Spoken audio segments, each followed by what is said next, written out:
Hello everyone. তো দেখে নাও, আজকে একটা নতুন ভিডিও নিয়ে এলাম। তো রেডি হচ্ছিলাম কেমন করে কি ড্রেস পরলাম না পরলাম সেটার একটা ভিডিও নিয়ে এলাম। এটা কিন্তু এরকম ভিডিও আমি ফার্স্ট টাইম করছি। তো তোমাদের কেমন লাগলো অবশ্যই কিন্তু কমেন্ট করে জানিও। যদি ভালো লাগে তাহলে একটু লাইক কমেন্ট শেয়ার করো।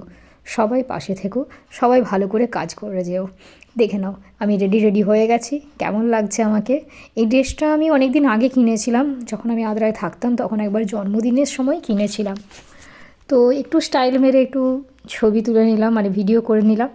তো কেমন লাগছে তোমাদের, ভাবলাম যে তোমাদের কাছেও একটু নিয়ে আসি, তোমাদের কেমন লাগলো অবশ্যই জানিও। আর এই টাইপের ভিডিও কিন্তু আমি ফার্স্ট টাইমই করছি। তো প্রথমে নার্ভাস ছিলাম যে কেমন হবে না হবে জানি না।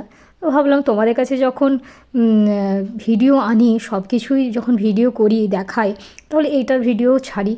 তো আমি সাজতে অতটা ভালোবাসি না, সিম্পল সাজি, সিম্পল থাকতেও ভালোবাসি।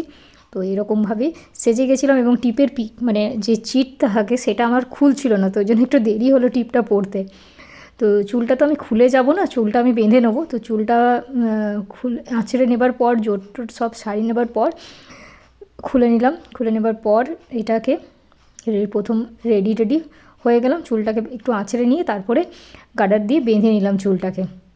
কিন্তু বাইরে খুবই ঠান্ডা ছিল, আজকে একটা জায়গা যাওয়ার ছিল, সেই জন্য রেডি হয়েছিলাম। তো গার্ডারটা দিয়ে চুলটা বেঁধে নিলাম। বেঁধে নেবার পর কেমন লাগছে অবশ্যই কিন্তু জানিও। কারণ যেহেতু বাইরে যাব, টোটোতে চুল খারাপ হয়ে যাবে, ধুলো টুলো বসে যাবে, তো ওই জন্যেই চুলটা বেঁধেই নিয়ে গেছিলাম। আমি খুলে খুবই কমই যায়। তো দেখে নাও ফাইনাল লুকটা কেমন লাগছে অবশ্যই কিন্তু জানিও। ভালো লাগলে একটু লাইক কমেন্ট শেয়ার করো। সবাই ভালো করে কাজ করে যেও, সবাই ভালো থেকো, সুস্থ থেকো, সবাই সাবধানে থেকো। চলো তাহলে আজকের মতন ভিডিওটা এখানে থাকলো। সবাইকে টাটা।